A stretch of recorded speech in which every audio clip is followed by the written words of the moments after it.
I'm on a platform. It's a weird thing. 'Cause then when the video starts elsewhere, it's like I'm already in the middle of a conversation. So I gotta come up with an intro. Got a lot of musician friends. Some of y'all gotta make me an intro. Make me some music. I want something a little funky. I need a funky intro. Can somebody lay down some funk for me? That would be nice. How is everybody doing today? I think we are good and ready to go. I'm not going to run my mouth too much in the beginning. I don't have tons of time, but I'd like to get through a few things this morning. I asked a question on my timeline because I don't think when I say colonizer, sometimes I think people don't know what I'm saying. I don't think that they get it. Like when I say colonizer, they imagine, like their indoctrination helps them to imagine a race of people or a country. They always want to blame Britain. They always want to look at France. And so I asked a question on my timeline this morning. I said, is a colonizer a race, a nationality, or is it a home invasion culture that hides from discovery in those two? And hopefully you got the question right. You answered the question right. I know. I'm not Webster. I can't make up my own words. Actually, no, I am Webster. I can make up my own words when I want to. I'm grown. To me, there are dangerous aspects of the colonizer, and then there are historical aspects. When I talk about colonizers, I talk about them from a danger perspective. All I care about is world peace. All I care about is evolving the human race, going back to evolving. And it's this colonizer mentality, this mentality that refuses self-determination to another person. That's the dangerous aspect of the colonizer. The historical part, I don't care about. Kids at the age of 6 know the historical part. We don't care about that. What we care about is stopping the colonizers of all races, in all nationalities, at every level of government, anywhere in the community, because we want to bring back a time of self-determination where people could do what they want to do. Anyway, all right. Oh man, I'm off talking. I can't even see my comments. That'll happen though. I drink coffee, I get to talk. But I feel I had to say that. Because people don't, a brother, and I think I think it was a little high yesterday. I won't mention his name. I think it was a little high when he was reading my thread, and he said some things like, "No, that's not true." And he admitted later, "Yeah, I'm kind of high. I don't know what's going on." Okay, but so don't get lost in understanding the dangerous colonizers. The dangerous colonizers, they come in all races. They come in they have a monoculture, but it's all based in this idea of denying freedom to a people for a reason, right? Your neighbors colonize you with legislation. Your neighbors, Zionists are colonizing Gaza and Palestinians with force because they got them to give up their guns. Unfortunately, because America gave more guns, but that's another whole discussion. We're not doing that today. All right, I was talking. Hopefully everybody's doing good this morning. How you doing, Mary? Susan, happy. Oh, you first time you joining live? Well, hang in there, girl. We like to have a little fun in the morning. I like to go through comments. I don't like to talk too much. That's a lie. That's a lie. I don't believe none of that, Susan. I love to talk. I do. It's fun. It's fun because I think we go through phases of like, shut up, listen, and then talk. And like all day long, Susan, I'll listen to people. I look at the thread. I'm reading through stuff. I'm looking at people post me facts and they send me stuff in mail. And I try to educate myself. And then I take an hour in the morning and I'll talk. But it's fun. I like to read the comments here too. But that's how we're supposed to be. We got one mouth and 2 ears. Most of our day, we should be listening. We should be reading and researching. And a very small portion of the time should we be talking. So this is my time to talk. But anyway, welcome to the room, Susan. It's good that you were able to join the first time in the morning. I'm sorry, I do go live a little early than most people because I don't have a choice.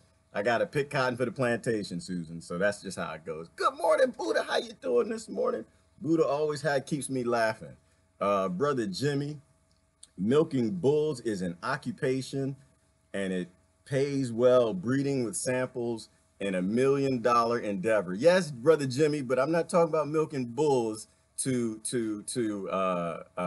impregnate other bulls. I'm talking about people who milk bulls to drink the milk. That's what I'm talking about. I'm talking about if you, but you know, but the thing is, Jimmy, you can only milk a bull if that bull is tied down. You can only milk a bull if that bull doesn't know it's a bull. You in fact, you may not even get close to grab the thing that looks like the teat. You try to milk certain bulls. I was just on a vacation, Jimmy. Oh boy, I was in Belize and a friend of mine wanted to go pet the bull. I said, don't pet the bull. Come back. No, no, no, let's not do that. Let's not, that's a bull. Don't pet the bull. But I was thinking about that because I was looking at an article this morning or a little news release, and they were talking about what was the name of it? It was called I might actually say something positive about the presidents today, y'all. I might actually say something positive about Trump and Obama today. It might have, it could happen. Sometimes that stuff might happen. Well, the article is titled, Is the U.S. President Milking Gulf Countries? It was an Al Jazeera report. I'm going to show you a little piece of it. But hell yeah, he is. Hell yeah, he is, because the last one did and one before that. And it's the colonizer mindset. The president has no ability to stop the colonies from acting like they're colonizers. They can't do that. We're milking the whole world. But the question I was thinking about, is we milk the world only because it's milkable. Isn't that right, Jimmy? Like you don't milk bulls, right? You milk cows. And not only that, but you milk very tame, domesticated cows. And I'm asking a question. Are we not domesticated cattle? Do we not fit in fences? Are we not okay with the 1% grabbing what they need to and just getting milk, you know? But we're not bulls. We are milkable. We go along with these colonizer mindsets. We go along with this concept that we don't have rights to self-determination. We go along with these concepts that we're not a free people, that we're not free, and we cheer people who are putting the cattle ear tags on us and domesticating us and putting us in fences. And I think, Brother Jimmy, we got to go back to acting like bulls. Because you're only going to try to milk a bull once, unless it's in a cage. If it's a free bull, you're going to milk it once, and you're going to learn your lesson. Let me, hold on. I might have a picture. I thought I was looking at some pictures this morning, because I watch this stuff, and it takes my brain in some places. Look at this. Look at this right here, Jimmy. Look at this. You don't go milk a bull once. And he wasn't even trying to milk the bull. This brother, he was trying to run from the bulls. It's like the running of the bulls. Every now and then, nature will show you who it is, you know? And maybe as a human race, we need to not be milkable. Maybe we need to show the 1% who they are, because you can only milk a bull once. The next time, depending on that bull's mood, you actually might get milked. So that's what I'm thinking about today. I'm gonna walk you through something. But hold on, let me see who's here. Grace is here. Good morning. Hey, Mary, Betty, and Michael, Wilhelmina, Lisa, Marjorie. You misspelled my name. Okay, that's okay, Marjorie. That's okay. They don't mean anything, girl. Names don't mean anything. That's our indoctrinated designation. Names mean slightly more than Social Security. In fact, Gerard might not even be my name. Kenyatta might. You think I'm gonna come on here and talk about the deep state's mama every day, girl? I'm gonna tell you my real name. My name could be Jimmy Lee. You know, my name could be Grace Hill. You wouldn't even know. My name might be Meldine Alfui, if I pronounced it right. So I don't worry about stuff like that, girl. We got important business to talk about. We got world peace to talk about. We have saving the human race and a planet to talk about. So I'm not worried about it. You can misspell they call me Gerald, Drop, Jibba Jabba Jubba, and I'm okay with it. It means nothing.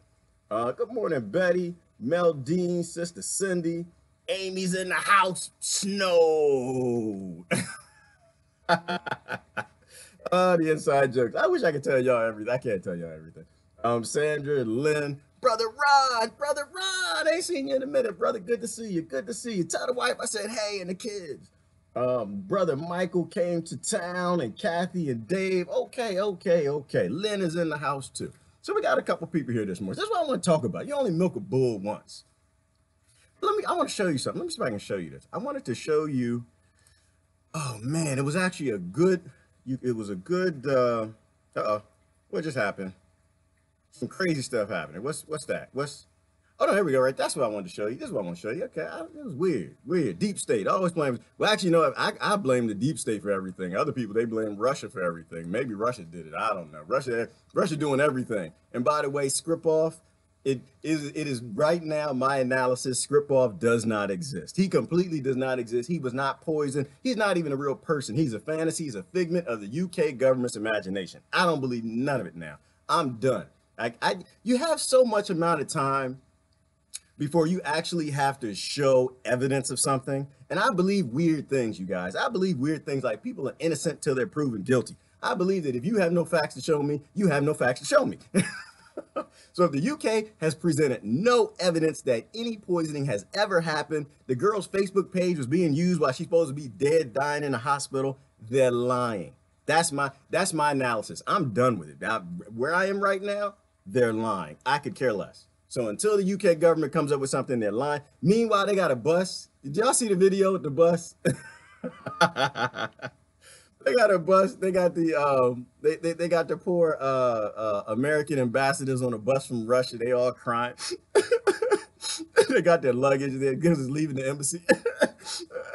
They're leaving. It's kind of like going on a field trip as a child. They're sending them home. They're sending them home. And this is just stupid. It's all dumb. Why in the world are we? It went to a point of now they're expelling ambassadors back. But Russia's doing the right thing, though. Tit for tat, right? The UK government lied about the poisoning. You know, meanwhile, it was American and put some poison in the Cheerios and gave it to the man and the girl. But anyway, it's a lie. They haven't showed any evidence. It's not real. All right, that's my assessment on it. But I want to show you something. Look, check this out. So the name of this one is, and I'll post a link for it. It was on Al Jazeera, and this is a deep brother. He was kind of explaining, answering a question: Is Trump milking the Arab governments? Listen to this. Analyst Marwan Bashara. So Marwan, let's start with this message from Trump to the Saudis, basically saying, if you want our continued support against ISIS, you're going to have to pay up. Is that to some degree a demeaning message? Well, it's certainly not conventional in international relations for a country, especially like the United States, to function like a mercenary. If you pay, then we will put our soldiers like a private contractors at your service in Syria or any elsewhere. It's really problematic for the world superpower, the one that is responsible for the new world order since Second World War, the one that has actually managed to be the custodian of that order for 7 decades. Now to be moving into these petty transactional modes whereby if you are oil rich, then we will be at your service, we will put our soldiers at your service and the service of your whims, whether it's in Syria, in Yemen, where it is problematic in every possible way. Marwan, we also heard Alan Fisher mention there that the Gulf American Summit looks like it's going to be postponed. How is that significant? Well, look, I mean, there's a good number of reasons. I tend to be suspicious about these things. I will not take anything face value, especially statements coming from officials. I think on the one hand, the United States, while it does want Gulf unity under American umbrella, I think President Trump is having a good time exploiting this crisis. Certainly, he's milking the various Gulf countries in a major way. I mean, it was embarrassing already, even for the Crown Prince, the way he put that sign saying, oh, we're selling you this much hundreds of millions, this much billions of dollars in arms, while they were meeting in the White House. Later on, for every possible service, he would ask for money in return.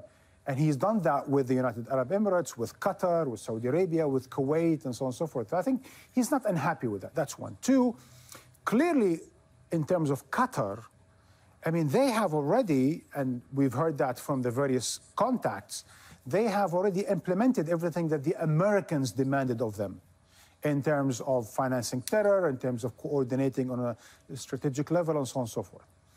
I think the United Arab Emirates does not want a deal with Qatar at this point in time. And I think Saudi Arabia is not that enthusiastic for a deal. Why? For the simple reason, and I've always argued that for almost a year now. It's very hard to climb down a palm tree. Can we expand on that Well, metaphor a little? They say it's very hard to climb down a tree once you made a big mistake. I think the Emiratis and the Saudis made the mistake of hacking the Qatari news service and launching a kind of psychological warfare against Qatar, and they almost wanted to invade Qatar according to various intelligence reports. And then it all backfired. And then it was always clear for everyone, including to Trump, who in the beginning supported the United Arab Emirates and Saudi Arabia, this was all wrong, and that Qatar does combat terror, and it does have a major American base, and that it is an ally of the United States, and so on and so forth. So the Saudis and the Emiratis need to climb down the tree, because they made a big mess of it, and now it's been almost a year. But it's very hard to climb down a palm tree. Okay, I want you to process this for a minute. I'll post it. You can watch the whole interview, but it's very hard to climb back down a palm tree. I know he was hitting Trump. That's okay. I know my Trump people like, oh, he hitting Trump. Just listen for a minute. He hit Obama too, but it was interesting. And this is like a positive, interesting aspect that I kind of really I don't process too much. I don't say positive things about politicians. I don't. It's just not my thing. But he's got a point. It is very hard to climb down a palm tree. Once you get up the palm tree, remember as a kid, remember how we climbed up? Oh, got the bull's balls back out. Hold on. Remember as kids, we used to climb trees. You get way up the tree, you're feeling good. You just, oh man, you're not looking down, like you're not worried about what's down. You're just climbing. And these are trees in the United States. I used to climb. They had branches and stuff you can grab onto as kids. We'd climb, we'd see how high we get. I want to see over the house. Keep going, turn. You throw rocks down at your friends or whatever, and throw branches and whatever. You keep going. And then you get to the top, you get a nice little sitting spot. You're sitting up there at the top of the tree like, damn it, I'm on top of the world. I didn't colonize everybody. I got bases everywhere. Oh my goodness, I'm actually the world police. I'm on top of the world. I can see my friend's house. I can see everybody's.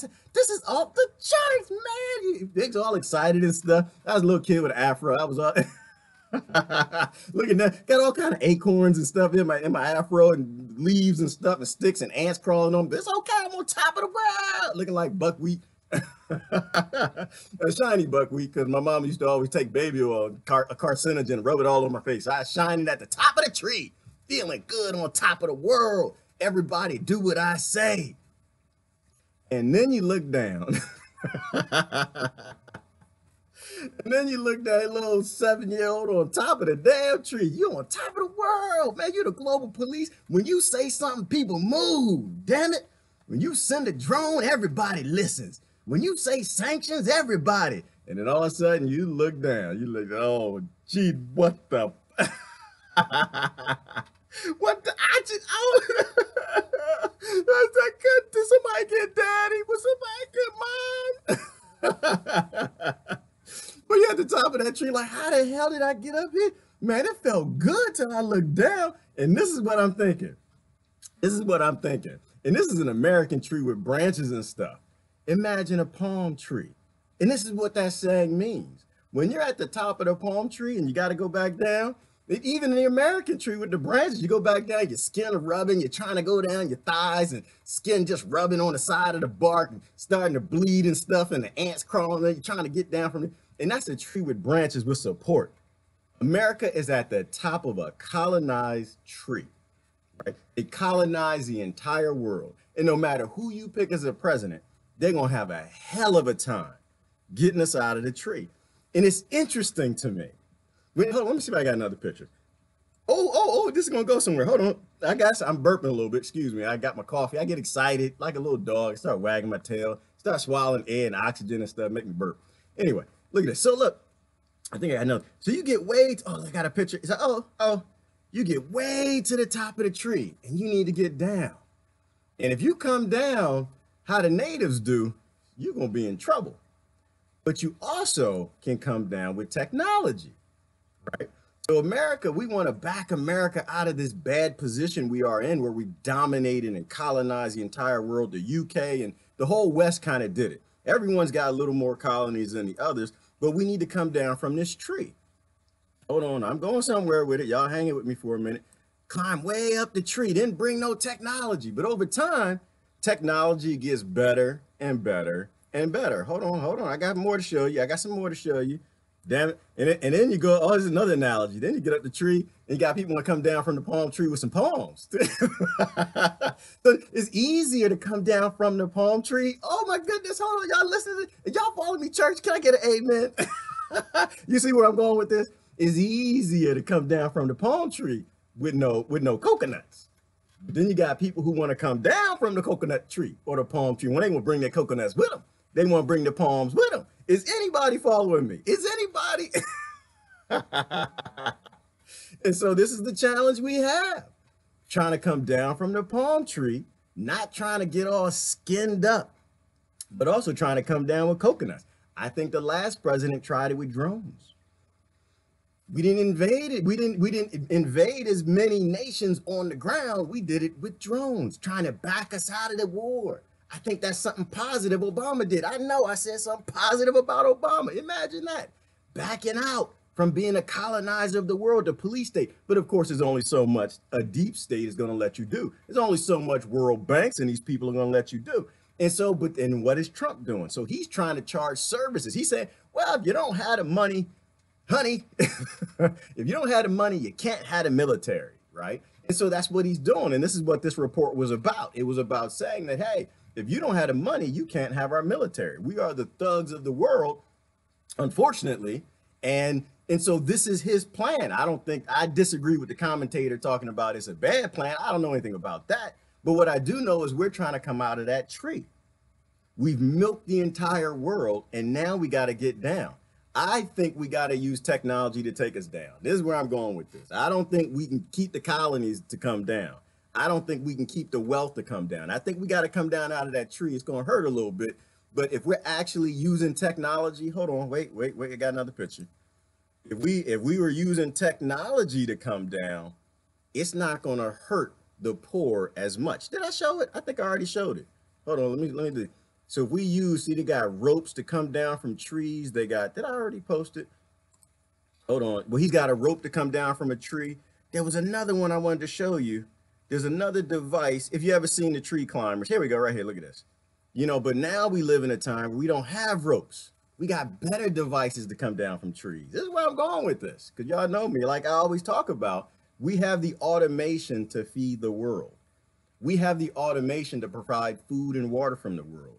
We actually can come down from this tree, this colonized of the entire world tree, without people getting hurt, without skinning up. But we got to use technology to do that. Let me show you something. I got to show you something. I got something else to show you. Now look at the comments.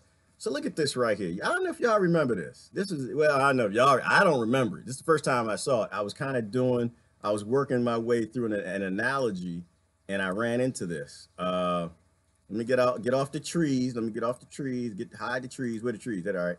For some of y'all who watch this show, I think I might have seen an episode or two of it. But when I was a kid, I remembered, y'all remember the puppets? The guy who had the puppets, and he's got like the, hold on, I show it to you. Remember that? Because this is what I was looking for. Look at this. Oh my God.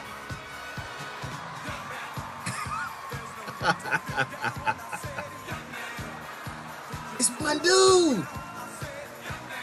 It's automation.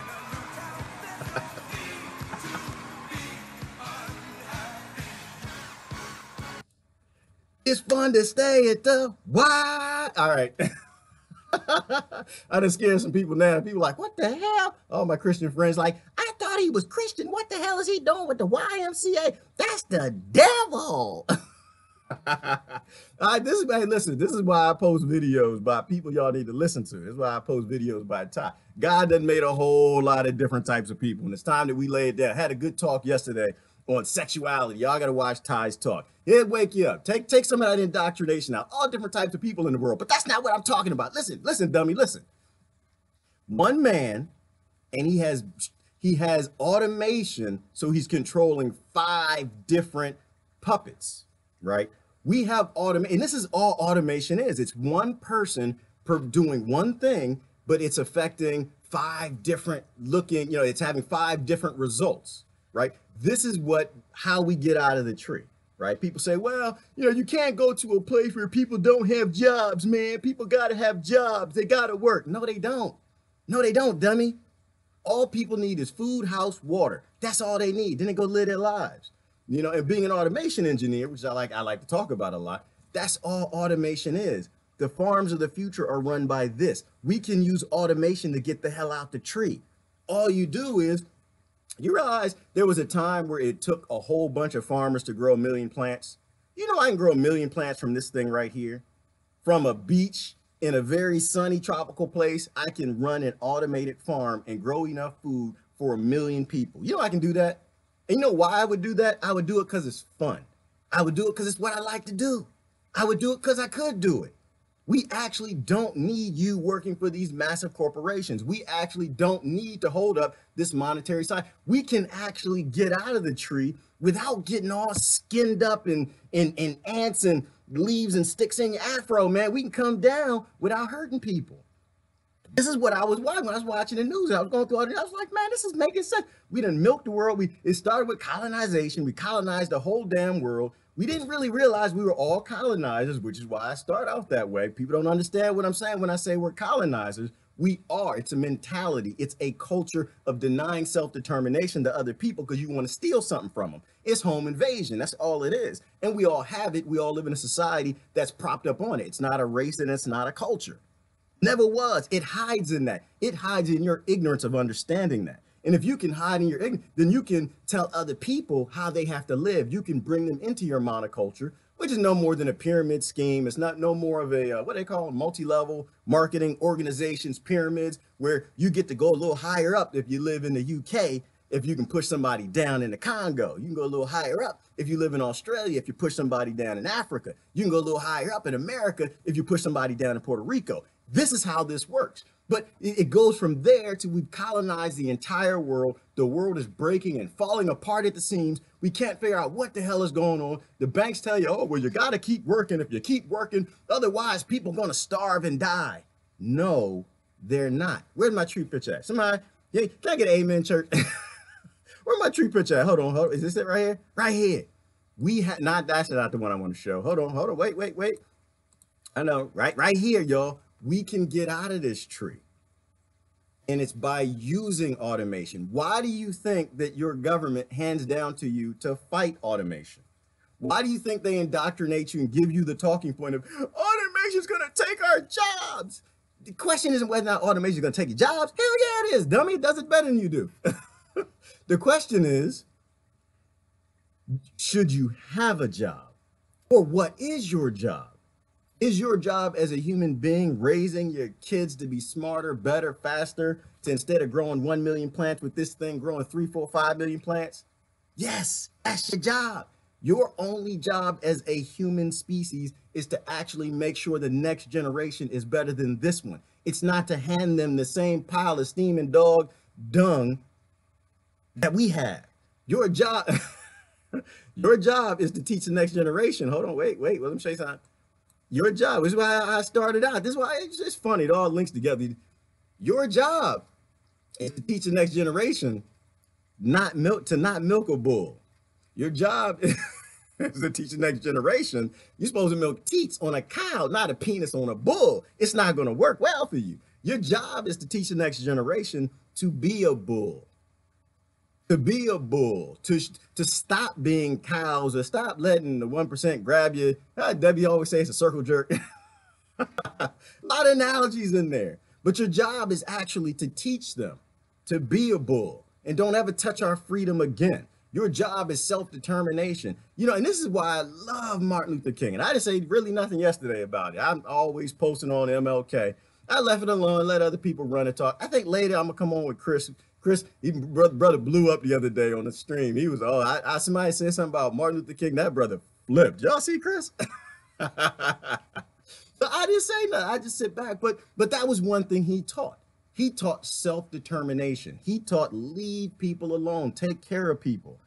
And it really pissed Chris off because somebody said something to him, you know, because this is what always happens. Every time the Martin Luther King birthday come up, Black History Month, or the anniversary of him being murdered by the people who murdered him, they always want to come forward and act like they love them some Martin Luther King. They understood what he spoke for and what he stood for. We just want to stand in unity with Martin Luther King, both black and white. Hate him, hate everything he stood for, couldn't stand him. In fact, they worked for the same organizations that paid for his murder. They worked for the FBI, and then somebody came out, and I think this was I was a little confused because people in history and God don't smoke too much weed. Oh, brother Chris, he was pissed. What did he say? He said, "This is why I smoke weed. Damn it, I smoke it every day because y'all stupid. Y'all are acting like you even know who Dr. King was." He was flipping out. I was laughing. I was having fun. And for the first, and that's what I love about this stuff. I feel like I don't have to say nothing no more. I can just kind of sit back and just laugh. And I just like, oh my God, they saying it. I don't have to say nothing. But the point is, Martin Luther King, what he stood for was not being a colonizer. He stood against colonizers. If you are a colonizer and you're telling your neighbors what to do, you're telling somebody else what to do with their genitals, you're telling somebody else what to do with their religion, you're telling somebody else what to do with their nation, you're telling somebody else, oh, because of this, it's a collective good, we're gonna help everybody. That's some bullshizzle. That was handed to you from the elites down. The only thing we gotta do, y'all, is use some automation to get the hell out of the tree. Oh, let me get off the bull, y'all. Y'all grabbing the bull penis. Don't grab the bull penis. We got to get out of the tree. And it's easy to get out of the tree if we use automation. Don't hate on the automation, but be scared of it. Be scared of it. Oh my goodness, my phone broke. I don't think y'all know what I was talking about. My phone broke. This is scary. This is scary. My phone busted. Was it 2 days ago? 2 days ago, I dropped it, landed in some water, that shattered, whatever. I don't know. I dropped it. I'm the clumsiest person. I didn't drop this thing a million times. A million times. It ain't never broke. And then once, and then it had a little fall and just hit the little side of the glass, went kick it, and the whole thing shattered. I don't explain that. I think it's the deep state, actually. It's the deep state of Russia. The little explosive device in my phone when it just lays on the glass a little bit and wrong. Anyway, that's not the point. So by 7 p.m., I was at Geek Squad. Geek Squad, fix my phone. Of course, they're like, we can't fix your phone, sir. We believe in slavery. We believe in sending kids down in mines in the coltan to get our coltan. We believe in the Western way of small electronics and not repairing a damn thing. We love planned obsolescence, but we also sell your information to the FBI because you know how that's worked. Y'all saw that article the other day, right? Where Geek Squad got caught selling people out to the FBI. They go through your phone, they find your stuff, your pictures and stuff. Oh my God, he put what in what? And she, oh my goodness, she did this with the, oh, that's illegal. That's gotta be illegal. Somebody call the FBI. And they call the FBI, they get money for reporting you. So I know I was deleting. I felt like I was a dude on Mr. Robot, Will Smith in the Deep State movie. I was like deleting everything. You know, oh, I gotta delete this, move this, you know, don't not mine. Sometimes people, they'll send you pictures, man. You can't open every picture that people send you. But anyway, that's not the point. So I was at Geek Squad by 7 p.m. By the time they explained to me that slavery is a good thing, they're not going to fix my phone. Said, okay, sir, well, we can mail you one and it'll be here in 2 days. You know, the damn phone was here by like noon the next day. Noon. This is scary. This is scary. We have automation to support slavery all day and Sunday. We do not use that to help people. All right, I'm going to go to the comments. I'm off. This is the analogy I was working on. A lot of stuff in the news. Oh, I was going to say a couple of things about the news. So Scribbles a fantasy. Didn't happen. Until they show you evidence, it did not happen. Completely didn't. It's like your kids. They come home and say, Daddy, I got straight A's. You do, where your report card? Yeah, I left it in my locker. By the second day, Daddy, I said, well, son, where your report card? It's in the locker. Daddy, I forgot it again. By the third week, UK, by the third week, you don't show any evidence that Scribble was actually poisoned. I don't think he exists. At this point, that doesn't exist. Trump backpedaled on Syria. Of course he did. What did you think was going to happen? I told y'all this. Of course, he said he was anti-war, just like Obama was. But once you're in office, you can't. And so what happened was he went on front of the camera. But this is one reason I do like Trump. I like Trump because he doesn't read from the script. That's one reason I like Bush. Obama was a little too intelligent, though, because he made you go along with it and you wouldn't see through the cracks. But I like, because Trump, he's like a cowboy. He'll get up and he'll just start talking on stage and say stuff he ain't supposed to say. So he said, oh, we're gonna get out of Syria. I'm gonna bring the troops home from Syria. I got to get harsh to have like the impersonation. I don't do them well. We're gonna get out of Syria soon. And they were like, what the hell? The deep state, the FBI, everybody was flipping out. They're like, oh, pull him back, shut down the camera, what did he say? No. And so, of course, now they came out and said, well, it's going to take some time to get out of Syria. We're going to have to do this and do that. So, of course, he backpedals because he doesn't have a choice. If he doesn't, they'll send him to go meet JFK. So it's not a Trump thing. It's not, oh, I told you, Trump. No, it's not that. Oh, I told you, Obama. No, it's not any of that. It's just, that's not who runs this world. So he misspoke. So we will be staying in Syria because we got to keep support up for ISIS and ISIL, which are departments of the CIA. What else? Monsanto's in the news. Monsanto, they're facing a lawsuit. They got thousands of people suing them, people who got sick from glyphosate. This is a great thing. This is a wonderful thing. I don't know a whole lot about it. I kind of saw a little brief thing on it. And I find it to be interesting. Glyphosate is a carcinogen. I don't care what anybody else says. It's fake news. If it causes a cancerous modification of a human cell to become cancerous, in one case, it is a carcinogen. Bottom line, you don't have to, doesn't have to affect 80%, doesn't have to affect 92%, doesn't have to affect 40%. If it can cause cancer once, if it can have that epigenetic response around a cell with the environment to cause a human cell to mutate, it is a carcinogen. So they're suing them, which is a wonderful thing. Get behind this. If you're sick, got a cough, cold, flu, something, blood coming out your butt, nose, whatever, we need to sue Monsanto. Blame it on them. Jump on. We need 1 million people in this lawsuit. So that's a great thing. Although they got that Bayer money now, they merged with Bayer. They got billions of dollars, so they just pay it like nothing. But at least you get $1 million out of it. If we're having a flu, drippy eye or an ashy feet or something, you can get some money out of it. Lulu. Oh yeah. Lulu. So is his name Lulu, something like that. The Brazilian dude, right? This is the guy who was caught with his fingers in the cookie jar. Well, he had a little finger in a little cookie jar. He's supposed to be lined up to be the next president of Brazil. But of course, the problem was he was a little too clean. He helped millions of people actually come up, get jobs, and develop incomes. And so, of course, because he did a little too much good, the rest of the Brazilian government, which is extremely corrupt from top down, their Congress, they're like America. They're like a little America, but they're just massively corrupt. They got him. They got him because he took an apartment and from construction companies that he was helping to get contracts with the government. He did something that was minimal. Now, maybe he did some other stuff. I don't know. But the way I see it, you're from Brazil, you can correct me if I'm wrong. But he did a lot of good and he did a little bit of bad and they nailed him. And so he's going to put 5 years in prison, whatever they're going to do to him. It's a good example of if you're going to say you're true, you got to be true to who you are. You have to be true blue, top down, squeaky clean. Because if not, all the other super corrupt people with big fingers and the big cookie jars, they're going to put you in a bad place. So he's going to be out. He's done. What else we got? A couple other things in the news. But I'm gonna go to comments. I'm gonna go look at some comments. I like to talk to people and let's see what we're talking about because it's not about me. Let me see. Look down from the palm tree and the lions are waiting for you. Yeah, Sandra.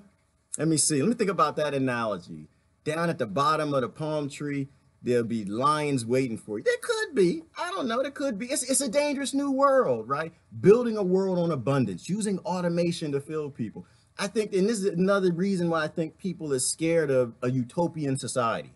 The fact is, there is no utopian society. I agree. I'm with you. I'm following you, girl. I'm following you. You come down from the tree, it's going to be problems and consequences and repercussions. Brave, undiscovered country. What's going to happen when we feed the world? What's going to happen when we stop believing Monsanto ever did GMO to feed the world? What's going to happen? Unexpected. You know, we're going to have challenges and problems, but those are good challenges and problems, right? We'll be down from the tree, right? And then you got to figure out, maybe you got to feed the lion too. We can solve scarcity in many ways. When you feed the lion doesn't want to eat you, right? It's like the guy who goes up and he plays with the lions and pets them and stuff, the ones in the wild, but he only does it after they've eaten because nature doesn't want to kill and murder you. So I'm with you. I'm with you. And that analogy definitely, it fits. It fits. It's going to be problems we get down from the tree, but we got to start coming down from the tree. We got to support those who want to actually bring us down from the tree. What else we got going on? All right, everybody, all kind of camaraderie in the room, friends and everything. What else we got? Uh-oh, somebody not feeling good. Uh-oh, hope y'all, stay away from the Monsanto. Pay for protection sounds like mafia. Yes, Marjorie, and that's what that is. We're stuck at the top of the tree and the world is pays for protection. Why? Because they're corrupt. Their people hate them. We put in puppet governments all over the world because that's how the colony works. That's how Amway works. Did I say that out loud? I'm sorry. I like Amway, yo. I didn't mean to say that. I like it. I do. I used to be in Amway, but that's okay. But that's how the pyramid works. Is you got to push other people down for you to be up, but then you got to have paid protection because the people who are pushed into poverty in all of these countries, they're gonna be pissed, right? When America shows up to the Congo and says we're gonna take all your gold, you know, puts in a puppet government, gives them guns and bombs and tanks, and they can hire other people. The people who live over that gold, they're gonna be pissed.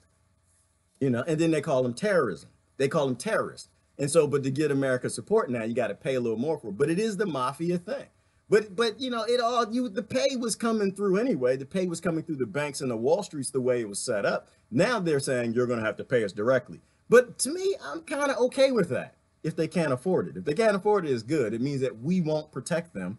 Hopefully their people will take back their governments. Those colonies will fall and we'll go back to being a stronger, more stable Earth. Maybe we can make a few of our own decisions. Let me see. Bolton will make sure America stays in the palm tree.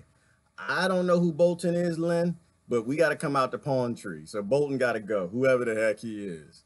Coming down from the palm tree is going to take some ingenuity. What is that? Yes, and that's automation. That's my answer, Sandra. Automation. We are at the top of the tree, but we have a lot of automation that will allow us to get down. But we have to start to deploy that automation for people, not for corporations. We need to open source more things. We need to stop working for the corporations that are using automation for profit and start working for corporations that are using automation to help the world. Start working in the green industry more than we work in the oil industry. Things like that. All right, let me see. I'm eating noodles while listening to this. It's a good start to the morning. Uh-oh, Ty, is that you? Are you not doing so well? See, you know what? We're going to have a talk now. See, now I'm going to put you on blast for a minute. We're going to have a talk about your health. That's right. I watched the video. I know. We're going to have to talk about coming down, organic, gluten-free, sugar, getting rid of that stuff, not smoking too many of them things, because your immune system needs to hook that up. We need you around. You got way too much wisdom in you. You are way too smart to be getting sick. Y'all get on Ty. Everybody get on Ty. We need you around. You make sure you take care of your health. Sustainable technology is the way to go. So let's go. That's it, Brother Braden. It's spot on. Work for a sustainable technology company if you are going to work for them. If you got enough money to get out of that, get out of that. You know, move to a sustainable community. If you have money, can't figure out what to do with the money, don't leave it in the bank. Buy some solar panels. Buy some wind turbines. You know, invest in solar, you know, in the battery companies. Put your money in places that helps the organizations that are actually doing something good in the world.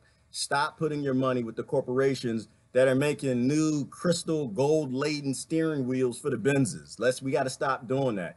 You know, for everybody, I mean, everything is a very simple action, Joe. We can turn this world around real easy, but everybody has to do a little bit. But convince yourself to do that little bit. Convince yourself your little bit adds up with a lot of other little bits. You know, it's a personal thing. That's how we save the world, is we don't look at what somebody else is doing and say, oh, I'm doing more than you. We don't do that.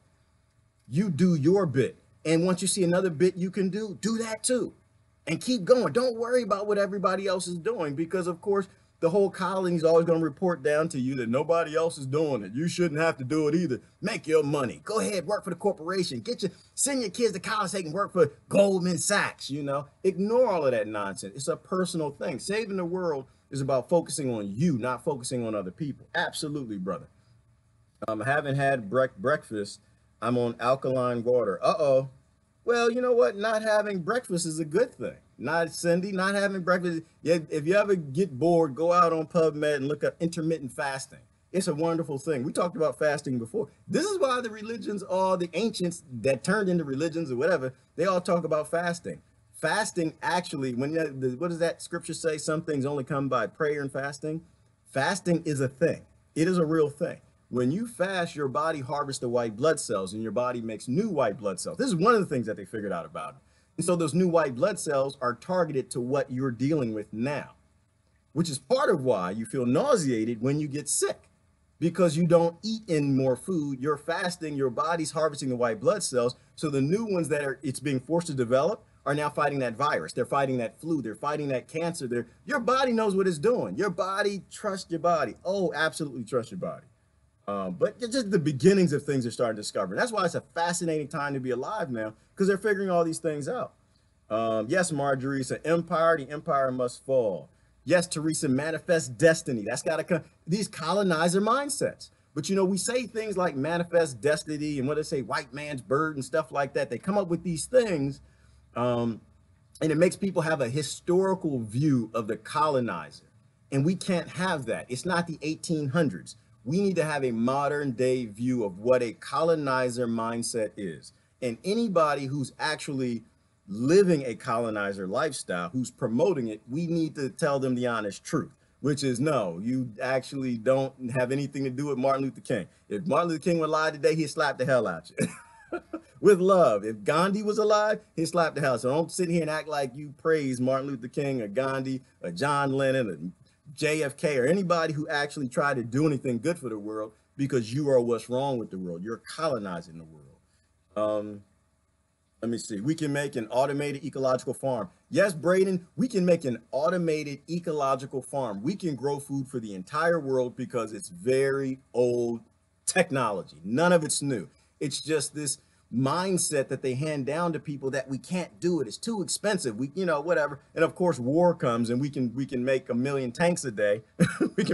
we always find the money for war, but when it's time to feed people, oh, dang it, our pocket's kind of tight. We don't have nothing in here. You know, but we got to start acting like bulls. Let me jump back over. We got to start acting like bulls and stop acting like cattle. Like, hey, you come over here. You can try. You come over here and try to grab this thing, but you're going to get a horn on the way out. We got to start acting like bulls, and bulls for each other, not bulls against each other. Bulls embracing everybody who they are and how they live. I hear you.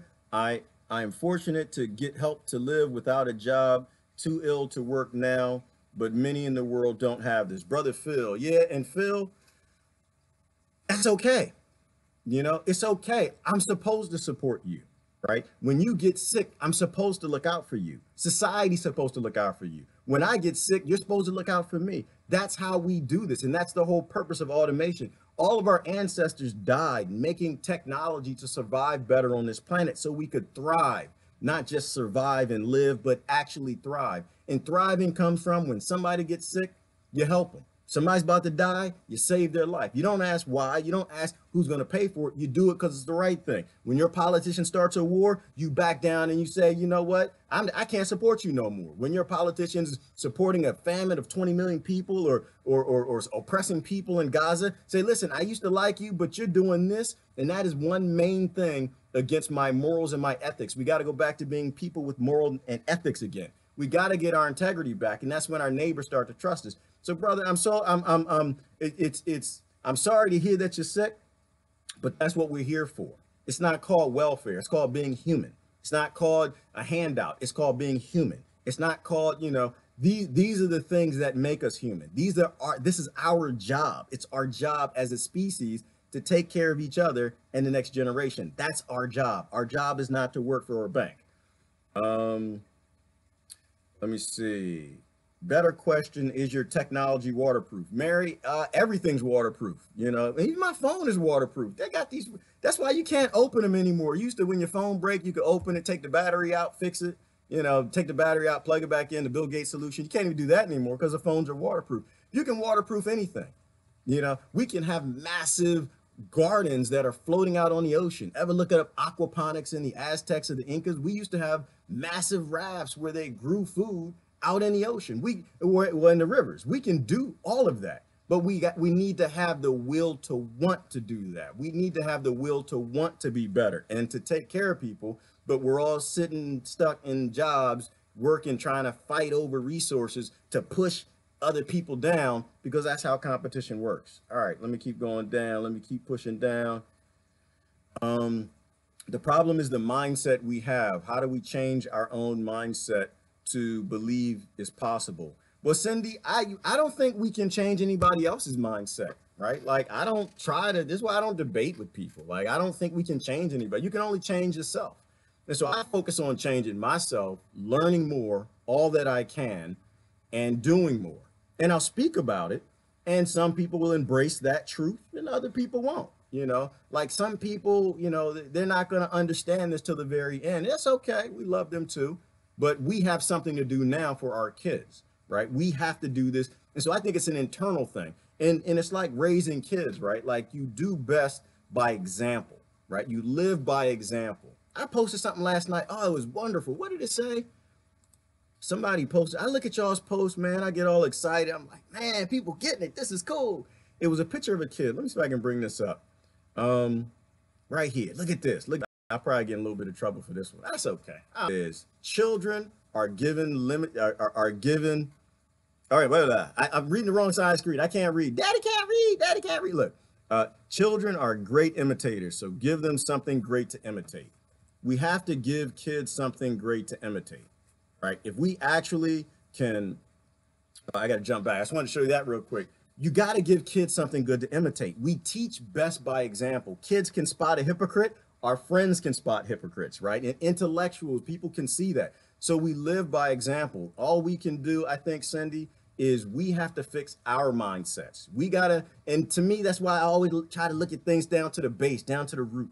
We got to get rid of our colonizer mindsets, our mindsets where we tell other people what to do. Our mindsets where we judge other people, our mindsets where we think we're better, our lifestyle is better, and just embrace other people for what they are. Very important that we do that. That's how we get out of this as a collective together, not as individual or grouped up little ignorant tribal, tribalism fighting people. Martin Luther King Jr. taught the drum major syndrome. The drum major syndrome. You have to help me on, Brother Jimmy. I don't know what that is. You can tell me a little more about that. Gerard, the wrong entity. The wrong entity owned the automation, right? And the universal income is a means to control the masses with a digitized currency which can be turned off at the will of the colonizers. I agree with you, Christine. 82% of the time, 82% on that one. What do I mean? Well, first of all, absolutely correct. Automation is owned by the wrong entities. We need to take the automation back, which means that if you work for those corporations, you have that intellectual property, which is what I did. You need to open source it, give it away for free. You need to work on it, make a website, and give your automation away, open source it. So we got to do things and give it away for free. Universal income.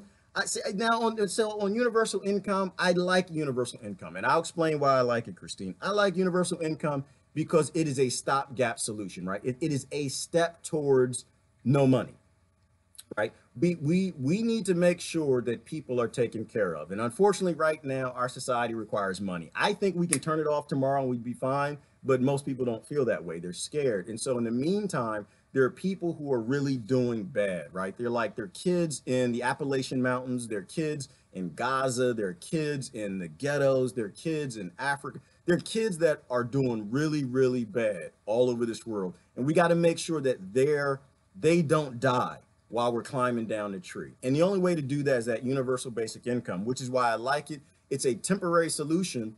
And what brought me to this belief, Christine, is not me. I'm not that smart enough to understand it, but I follow Peter Joseph. I like Peter Joseph. He's been watching this for a long time, right? And he's been looking at the strategies and solutions, and he was against universal income and universal basic income. Now he's for it. There was a great, he did a great talk on it where they were kind of explaining to him how it works. And so I'm for it as a interim solution till we get to a place where we don't need money. But in the meantime, when it takes money to actually from the chemical farmer until we turn them into organic farmers, we got to make sure that those people are okay.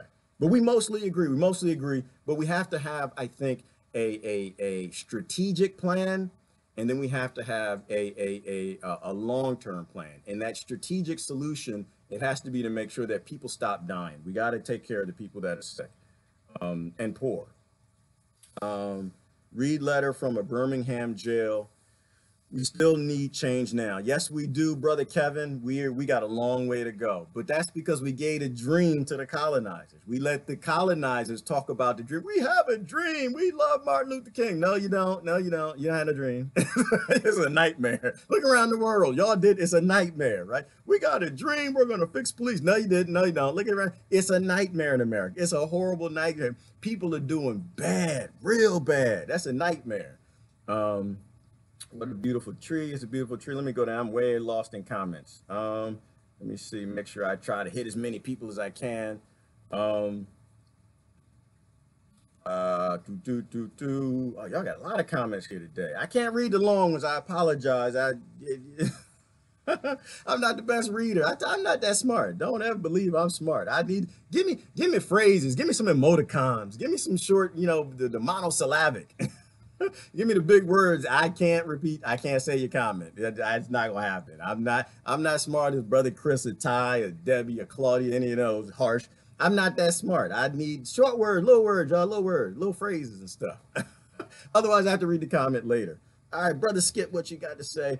What's up will be down. Oh, what's up will be down. Down will be up. We're shifting. So it's Earth's pole shift. Brother Skip, I agree with you. Something changed, didn't it, Skip? Something is different. I don't know what it is. Look around. Take a sniff. Smell the air. Taste the air. Something's different. Something is different. I wake up happy every morning because I see people talking about things, brother Skip, they never talked about.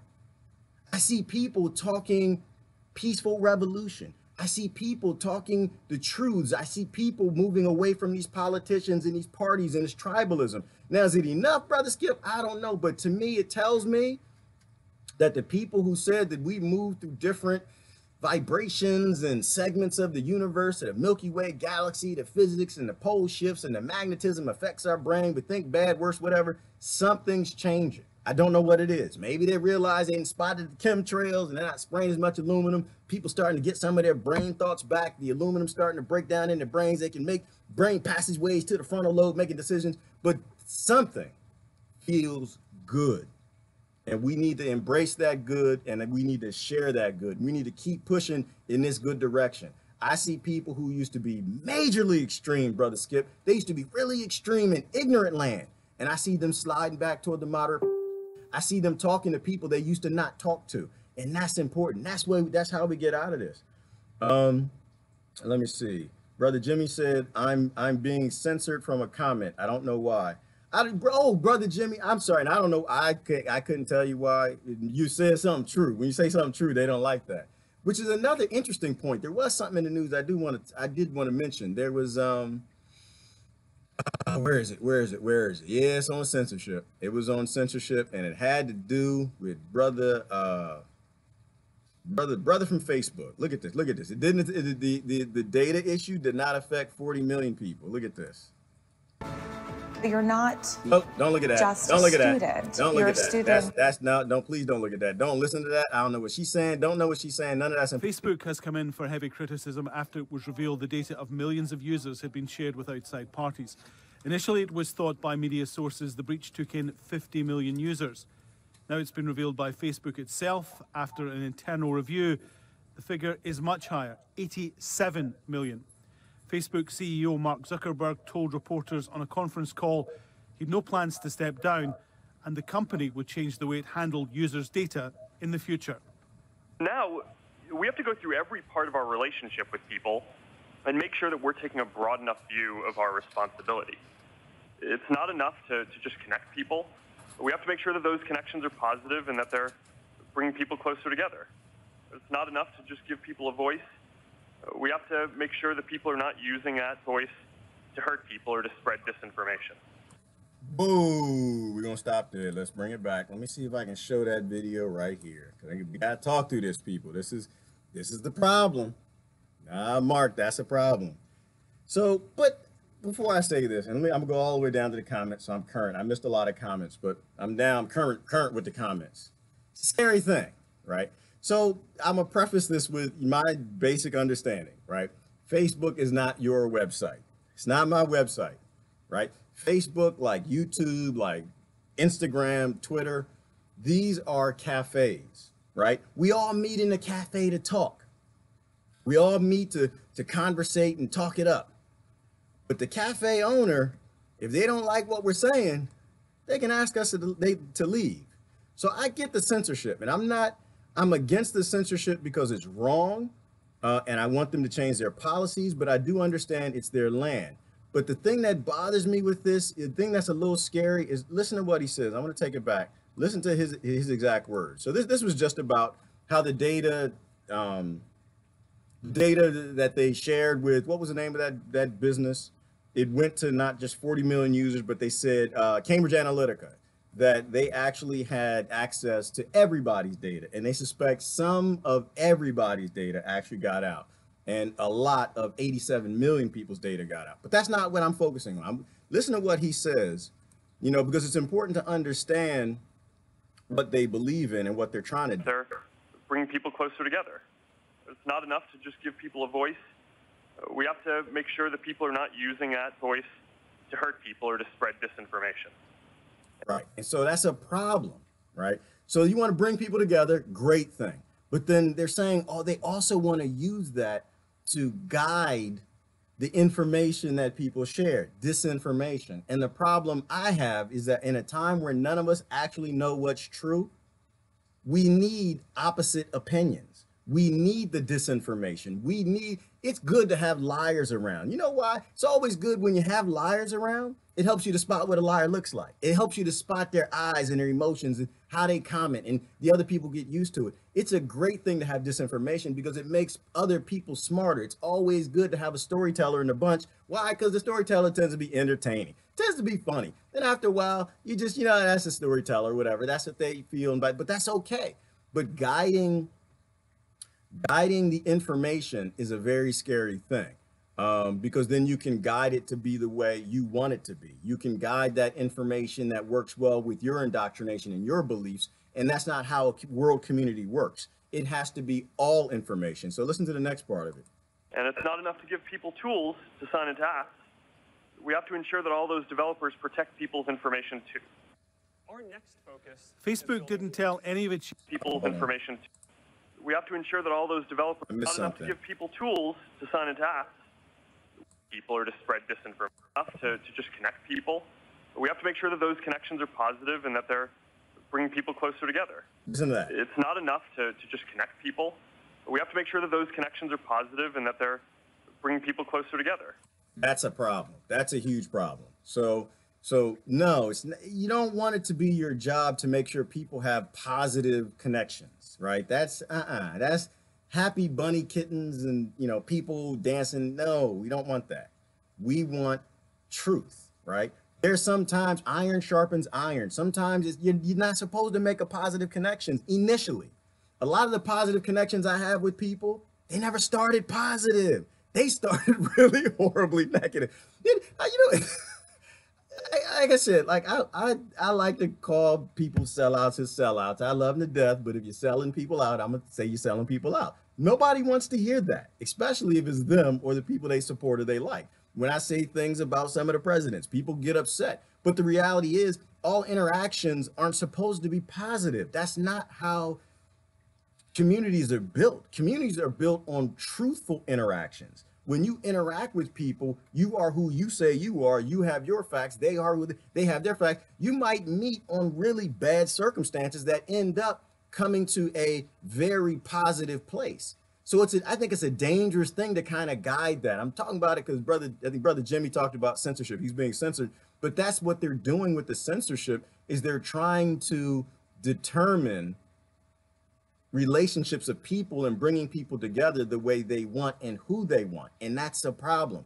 We need to come together with people who disagree with us. You don't save a world by bringing together all the kitten lovers, all the dog lovers over there, the bird lovers go over there, and somebody. No, because when it comes time to save the whales, they over there by themselves, and instead of a community that, hey, let's save all the animals, they're just yelling, we need to save the whales. No, they need to know the plight of the kittens. They need to know the plight of this and plight of that, plight of that. Like Ty was talking about in a video yesterday, which I forgot about.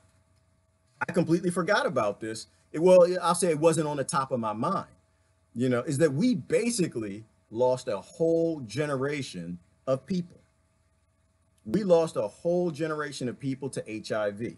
We lost a whole generation of people in I guess you call them alternative communities, communities where people don't fit in like you. And because of the bigotry, a lot of it from people who fight bigotry, we didn't push for those medications to get developed. We didn't care. People looked away. They said, oh, God hates that, right? We lost a whole, and that was nothing more than a genocide. You know, we turn and look the other way and we convince ourselves it's not a genocide. It is. This is why all different types of people got to come together, and you got to be good with disagreeing with people. You got to act like an adult and just say, you know what? I'm not like you. Maybe I don't understand you, but I'm good with that. You understand you. And that's all I want. I want you to be happy, you know, but we need different communities to interact and come together. And that's why I don't like what Mark had to say. Love his website, man. You did an awesome job. You and your developers, y'all did a fantastic job with Facebook. But you want people to come together under all interactions, right? It's like a cafe. Is there anybody in the cafe making sure everybody comes together in a positive way? No, no. I'm not talking about an American cafe. I'm talking about a world cafe. Go to cafes around the world, mostly in Europe and different places, India. People sit down and talk. Yeah, I know, it's a crazy thing. It's called talking. They talk and they socialize. You know, no one's out there making sure, no, you can't sit with him. No, you got to sit with, no, I don't, you supposed to sit. Look, black people sit together, white people sit together, you people sit together, you Christians sit over there, and you Indians sit over there, and the Arabs sit over there. That is the making of a tribalistic disaster. That is the makings of World War III. The only thing that's going to stop World War III and bring about world peace is people interacting with other people that they initially are going to have misunderstandings with, right? But when they get to a point where they see, like, I can't stand him, he's a redneck. But you see, he has kids, and you see his kids play soccer, and you see pictures of the kids, you see how beautiful they are. You see that he's got a wife and a family and that he's a good person. He posts good things.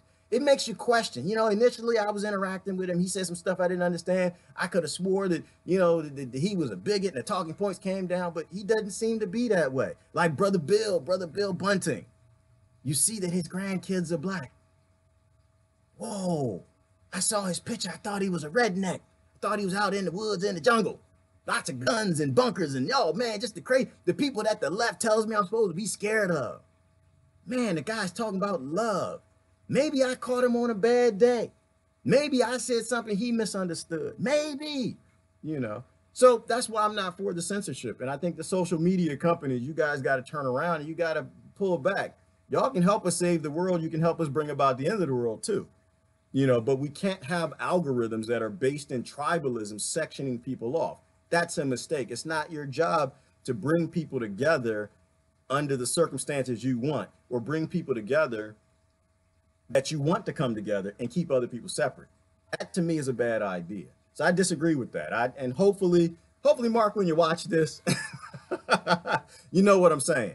Hopefully you know what I'm saying. You guys could go down as saviors in being instrumental in bringing about world peace and getting us to climb down from the tree safely. You know, or you could be instrumental in helping to destabilize and break things apart a little more. I'm gonna go up through some of the comments and then I'm gonna let y'all go. Jimmy said, I write fiction. It's based on fact.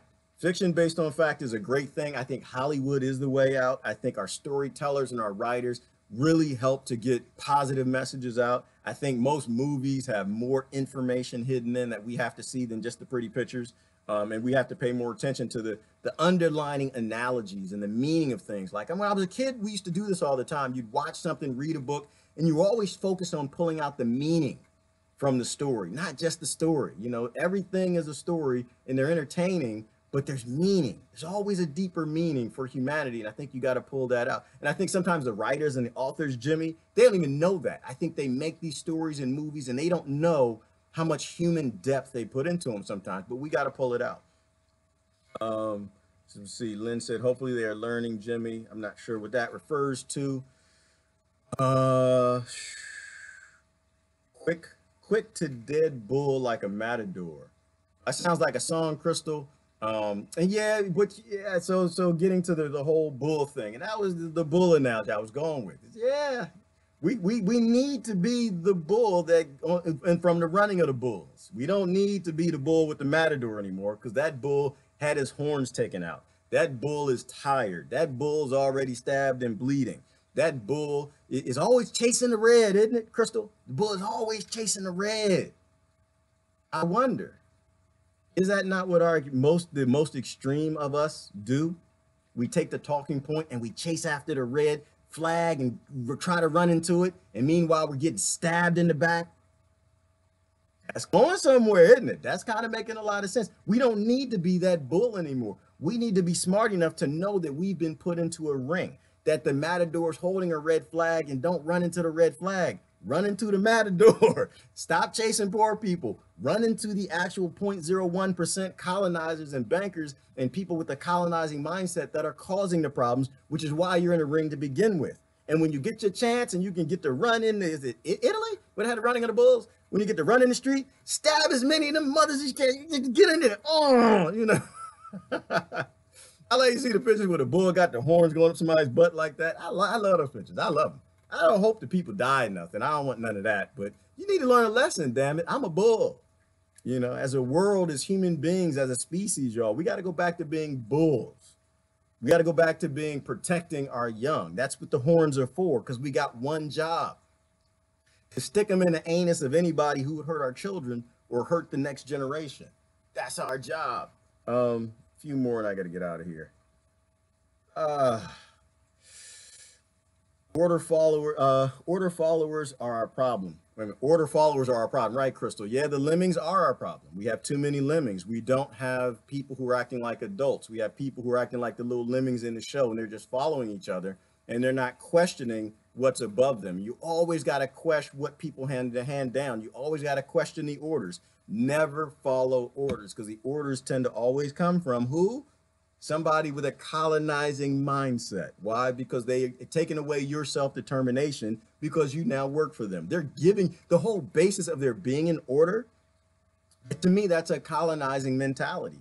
I don't like to tell people what to do, because I don't want to tell anybody. Why would I want to tell anybody what to do? Crystal, I spent most of my life as a manager telling people what to do. I don't want to tell no one what to do. I have kids. I've been my whole life telling them. I don't want to tell them what to do. I don't want to tell them. I have no interest in ordering anything, because you know what?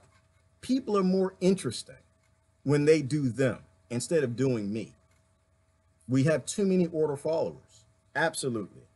Yes, it is a shift and happen energetically. Yes, Cindy, things are shifting, the energy shifting, the things that I really don't understand, but I can kind of feel. I feel good days coming. I do. We might have some tough days. We might rub a little skin coming down from the tree, but I feel those days are coming.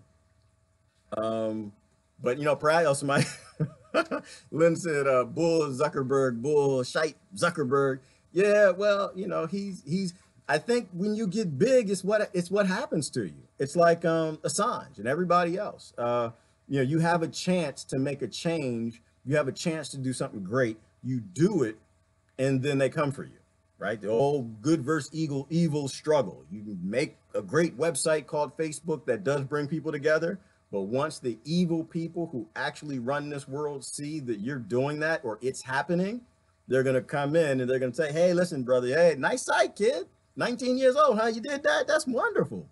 This is what you're going to do. And if you don't do it, we're going to take that bull when the bull is excited, and we're gonna put you in the ring, and we're gonna make you, yeah. So, but that's the whole thing, is that I think you get that chance. So I'm not an attack Zuckerberg person. I'm not. I'm a, let's look at the big picture. I think Zuckerberg is just, he's dealing with what he's got to deal with, but he took his stock. He's about ready to run. That brother's out. He has a congressional hearing coming up. Oh, he's ready to go. He's just like, okay. Because I think what the states are looking into the Facebook data to find out if crimes were committed.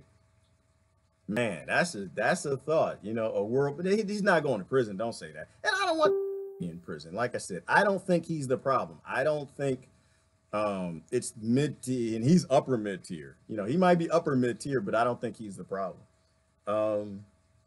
Let me see.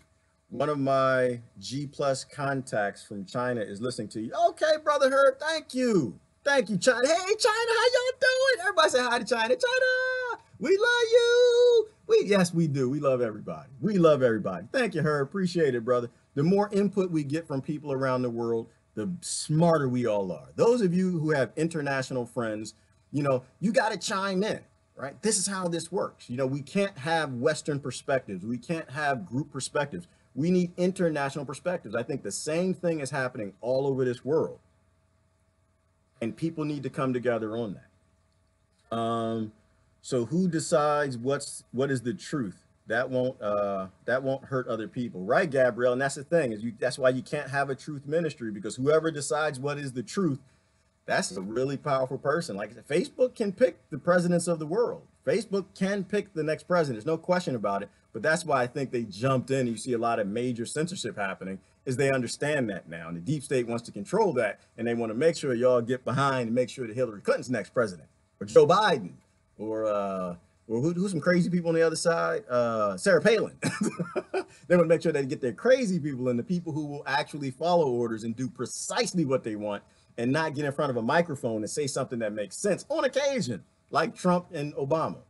I know people like, he says positive things and negative things about Trump and Obama. Yeah, because for me, it's not about identity. You say something good, I'm going to cheer it. You say something stupid, I'm going to say it doesn't make sense, and send you some little facts for why it doesn't make sense.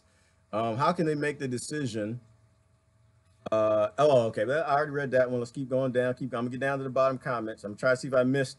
Sometimes I miss people because they block certain comments at certain times. I don't know why. It could be a software error, or they just don't want me to see the comments. So I want to make sure I address most people. That's always my goal. I always want to kind of see what at least one person is saying.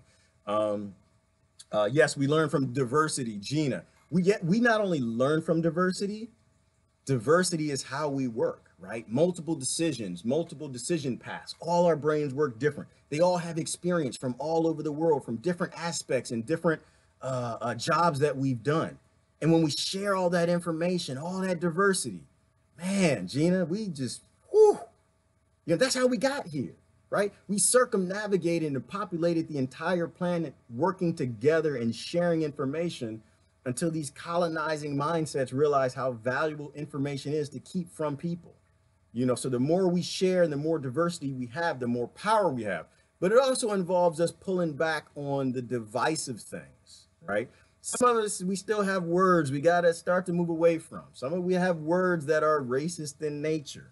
We don't view them as racist because we're used to saying them. We don't view them as racist because our leaders say them.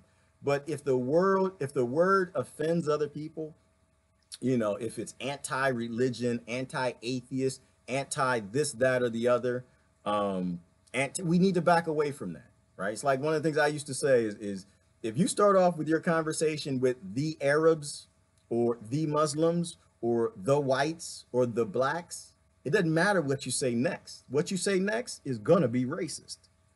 You've already categorized those people. You've already adopted this selective hate. So we need to get away from that. We got to back away from that. We need to say things that don't offend people as much.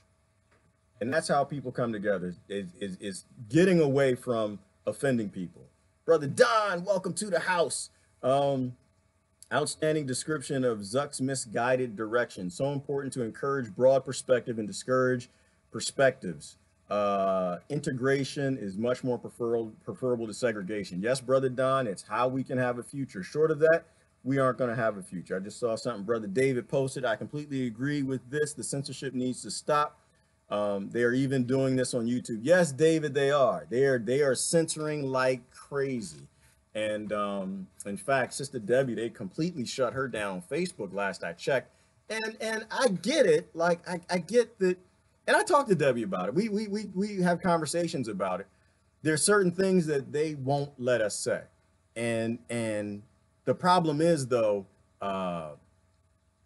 until they get to a point where they understand censorship is actually causing more problems in the world than they're attempting to solve, if that really is their purpose, they're going to be shutting off people who are bringing diverse communities together. And Debbie is phenomenal at that. Debbie is bringing together all different types of people. She got her entertainment too. She'll drop it. She'll drop it like it's hot. But she does bring together those people. And when you have people who are talking to wide swaths, wide groups, people of different backgrounds and across the board, the last thing you want to do is silence them.